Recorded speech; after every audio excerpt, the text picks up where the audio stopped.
नमस्कार, जनमन की बात में आपका स्वागत है। मैं हूं प्रदीप श्रीवास्तव। दोस्तों, इस समय देश से जिस संकट से गुजर रहा है, मुझे नहीं पता कि आप लोग को उससे चिंतित है कि नहीं। आप लोग वो सवाल आपके मन में गूंज रहे हैं कि नहीं गूंज रहे हैं। आप इस चीज़ को राष्ट्रीय संकट के रूप में देख रहे हैं या नहीं देख रहे हैं। लेकिन मैं परेशान हूं और मैं चिंतित हूं। मैं भी आपकी तरह भारत के 100 करोड़ नागरिकों में से एक हूँ, लेकिन मैं पत्रकार भी हूँ, इसलिए मैं इसकी सीरियसनेस को समझ रहा हूँ। जो चिंता का विषय है और जिस बात को लेके सवाल खड़े हो रहे हैं और जिसे मैं राष्ट्रीय संकट मान रहा हूँ, वो चिंता मणिपुर को लेके है। वो मणिपुर जहाँ की पिछले 2 महीने से लगातार हिंसा की घटनाएं हो रही हैं। वो मणिपुर जो अशांत है 2 महीने से, जहाँ से लाखों लोग पलायित हो चुके हैं। इन 2 महीनों में 150 से ज़्यादा लोग मारे जा चुके हैं। वो मणिपुर जो देश का सीमावर्ती राज्य है, संवेदनशील राज्य है। वो मणिपुर जिस पे चीन और म्यांमार की नज़र है, जिनके बॉर्डर उसके साथ जुड़े हुए हैं। उस मणिपुर में न केवल एथनिक संघर्ष बल्कि सांप्रदायिक दंगे 2 महीने से हो रहे हैं और अब स्टेट वर्सेस जनता में ये लड़ाई, ये झगड़ा, ये हिंसा परिवर्तित हो चुका है। उसको 2 महीने तक सरकार की तरफ से उसको कम करने के लिए, उसको दबाने के लिए, उसके समाधान के लिए क्या स्टेप उठाए गए, ये हमें नहीं पता चला। हाँ, गृह मंत्री एक बार गए थे, उन्हें आस पड़ोस के वहाँ के चीफ मिनिस्टर से बात की, बगल के आसाम स्टेट के और अरुणाचल के उनकी मीटिंग बुलाई, लेकिन बहुत पहले की बात है। उसके बाद क्या हुआ ये नहीं पता है। वहाँ पर इंटरनेट सारे बंद हैं। आप ये सोचिए, 2 महीने से 70% इलाके में कर्फ्यू हैं। लोग बाहर नहीं निकल पा रहे हैं।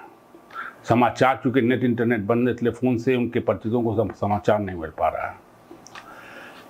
और उससे भी चिंताजनक, उससे भी आश्चर्यजनक, उससे भी अमेजिंग चीज़ जो है वो ये है कि हाँ, देश के माननीय प्रधानमंत्री, भारत भाग्य विधाता श्री नरेंद्र मोदी जी मणिपुर को लेके न कभी कोई अभी 2 महीने तक बयान दिए हैं, न कोई उन्होंने शांति की अपील की है। और ये सब तो छोड़िए, उनके मुंह से एक बार भी मणिपुर का नाम नहीं निकला है। मतलब गलती से मणिपुर नाम निकल जाए, ये भी 2 महीने तक उन्होंने परहेज किया है। ये 3 मई को, हम आपको याद दिला दें, 3 मई को हंगामा या हिंसा शुरू हुई थी और इतनी ज़बरदस्त थी कि उस दिन कई जगह आगजनी हुई, लोग मारे गए, बस्ती की बस्ती जला दी गई। ये संघर्ष मैती वर्सेस कुकी में स्टार्ट हुआ था। मैती जो मैदानी इलाके के लोग हैं और कुकी जो हिली एरिया के लोग, इनकी भी शुरू हुआ था। ये सब मैं आपको पहले भी अपने वीडियो में बता चुका हूँ, आगे इसके बारे में बताएंगे हम। और 3 मई को उस समय कर्नाटक में चुनाव का दौर था। 3 दिन तक लगातार हिंसा की घटनाएं हुई। आगजनी वहाँ से निकल के आसपास के इलाकों में, हिल एरिया में फैल गई। लेकिन हमारे माननीय प्रधानमंत्री कर्नाटक में चुनावी मंच से जय बजरंग का नारा लगाते रहे। अमित मोदी जी मुसलमानों के आरक्षण और की बात करते रहे, हिंदुओं से कास्ट के आधार पर अपील करते रहे। कहीं बहुत बाद में जाके उसके वो वहाँ गए। और आश्चर्य की बात ये भी थी कि हम इतना संवेदनशील मीडिया के लोग भी हो गए हैं, संवेदनशील रहते तो अच्छी बात थी, संवेदनहीन हो गए हैं कि वहाँ लाखों लोग इस कठिन परिस्थिति से गुजर रहे हैं। औरतें, बच्चे, बुजुर्ग वहाँ से पलायित होकर आस-पास भाग रहे हैं। आसाम में, अरुणाचल प्रदेश में शरणार्थी शिविरों में जाके भाग के वो कर रहे हैं। सारा सब कुछ बाद में वीडियो में सामने भी आया कुछ जगह से। लेकिन आप कथित जो मीडिया, जो जिसको लोग दूसरे लोग गोदी मीडिया कहते हैं, उनकी बात छोड़ी, अपने जो सोशल मीडिया के चैनल भी हैं वो कर्नाटक चुनाव में लगे रहे। मेरा 35 साल का पत्रकारिता का अनुभव है। शायद उस अनुभव के आधार पर मैं ये समझ गया कि मणिपुर की घटना भयानक है और ये अचानक नहीं है, इसके पीछे बहुत पहले से कुछ चला आ रहा है। और ये केवल एथनिक दंगा नहीं है, एथनिक जाति लड़ाई नहीं है, ये सांप्रदायिक लड़ाई है, हिंदू वर्सेस ईसाई का मामला है। चर्च फूके जा रहे हैं, चर्च जलाए जा रहे हैं, और प्रदेश में पहली बार बीजेपी सरकार है जिसको हमारे माननीय प्रधानमंत्री और गृह मंत्री और बीजेपी के नेता बड़े जोर शोर से बोलते हैं, बड़े गौरव से बोलते हैं कि डबल इंजन की सरकार। और उसी से मैं आ गया था, 3-4 तक ये रिपोर्ट भी आ गई थी कि स्टेट प्रशासन पंगु हो चुका है। 5-6 तक उनके हाथ से सारा एडमिनिस्ट्रेशन चला गया था। बीएसएफ के या सेना के जो एक पूर्व कमांडर थे उनके हाथ में चला गया था। और आज भी स्टेट प्रशासन का कोई वो नहीं है, लेकिन आज तक 2 महीने हो गए, न हटाया गया उनको और न तो राष्ट्रपति शासन लागू किया गया। राष्ट्रपति शासन कैसे लागू?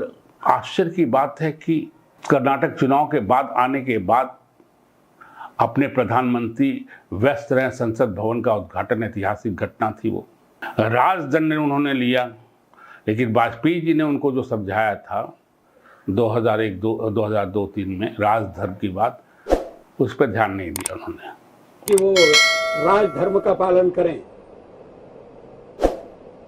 राजधर्म संसद भवन के बाद अमेरिका का प्रोग्राम बनता रहा। 10 जून को मणिपुर के 10 पार्टियों के प्रतिनिधिमंडल यहाँ आके उनको चिट्ठी लिखे कि प्रधानमंत्री जी मुलाकात कीजिए, मणिपुर की हालत बहुत ख़राब है, इस विषय पे हम आपसे बात करना चाहते हैं। 10 जून से 20 जून तक वो इंतजार करते रहे, प्रधानमंत्री रहे, लेकिन उनको बुलावा नहीं मिला, उससे मुलाकात नहीं की। मैंने कहा आपको 35 साल पत्रकारिता में, दिल्ली में मैं पत्रकार रहा, कई सरकारें मैंने देखी है, कई प्रधानमंत्री देखी है, और कवर किया मैंने, आज तक मैंने ये नहीं देखा।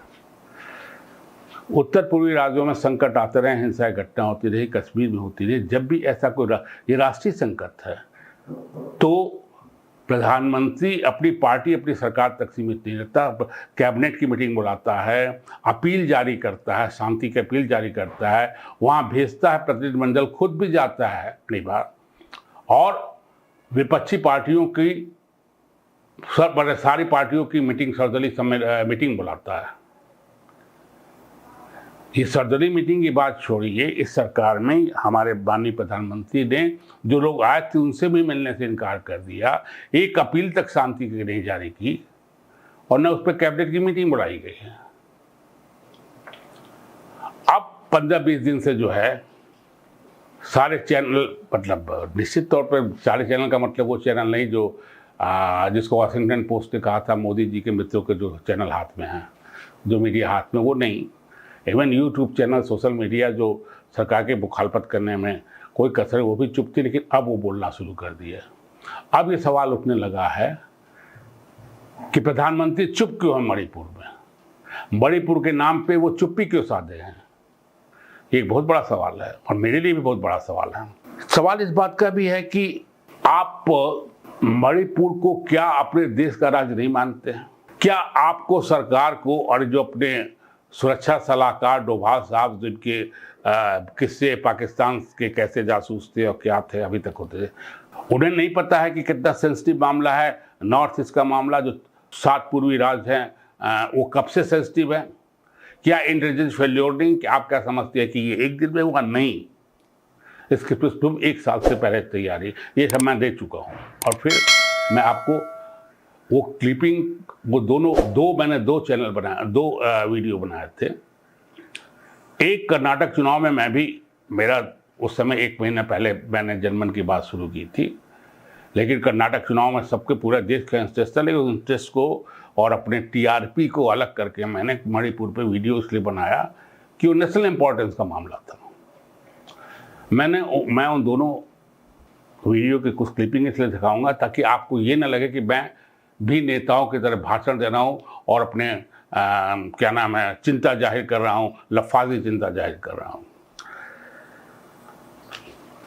मेरे सामने सबसे बड़ा सवाल, मैं मणिपुर की स्थिति समझ रहा हूँ, मणिपुर में जो कुछ हुआ उसको भी मैं समझ रहा हूँ, बहुत हद तक समझ रहा हूँ। ये अनुभव कह लीजिए या वहाँ की जानकारी कह लीजिए या जो भी आप कहिए या वहाँ के लोगों से बातचीत कहिए, लेकिन मैं ये नहीं समझ पा रहा हूँ कि देश के प्रधानमंत्री एक राज्य जहाँ उनकी खुद की सरकार है उस पर उस पर ये मौन क्यों साध है।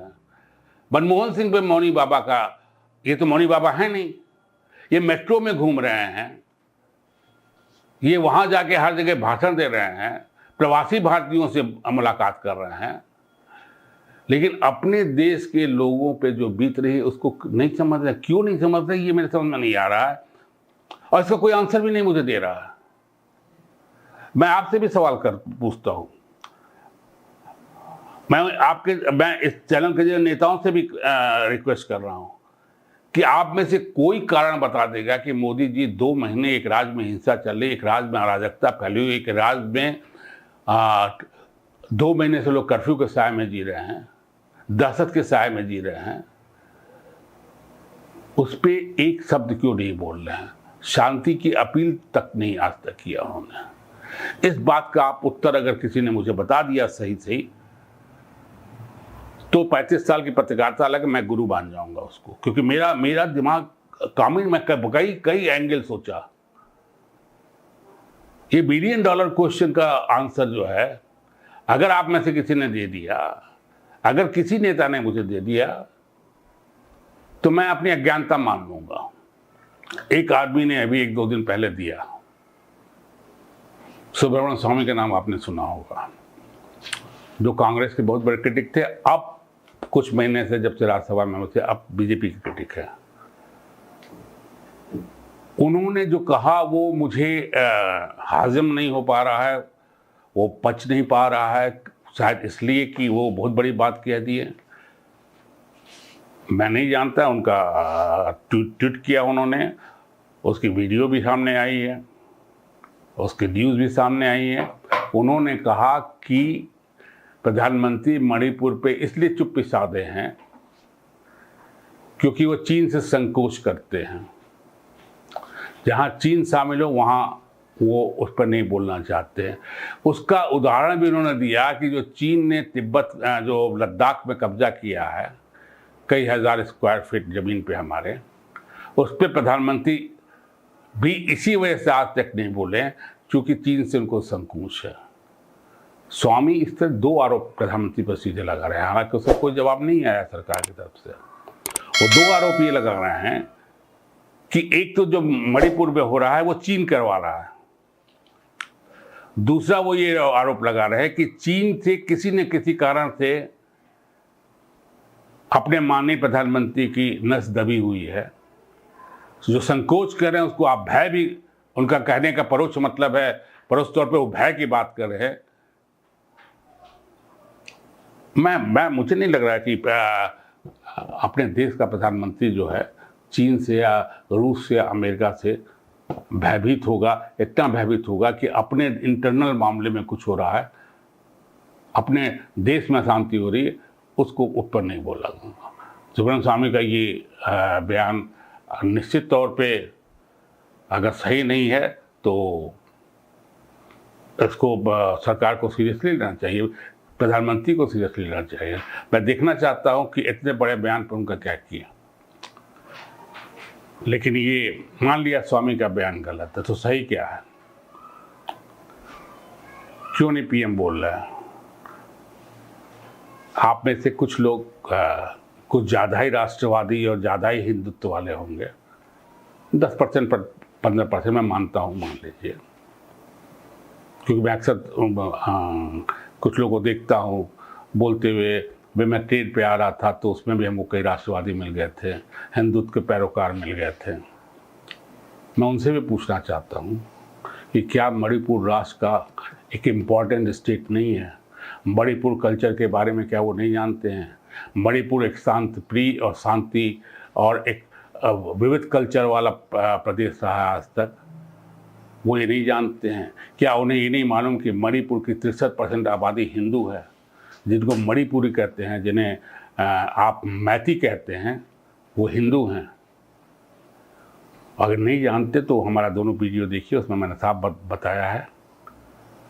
और ये जो दंगे फसाद हो रहे हैं, पहले शुरू में कुकीज मारे गए थे, अब मैथी मारे जा रहे हैं, हिंदू मारे जा रहे हैं।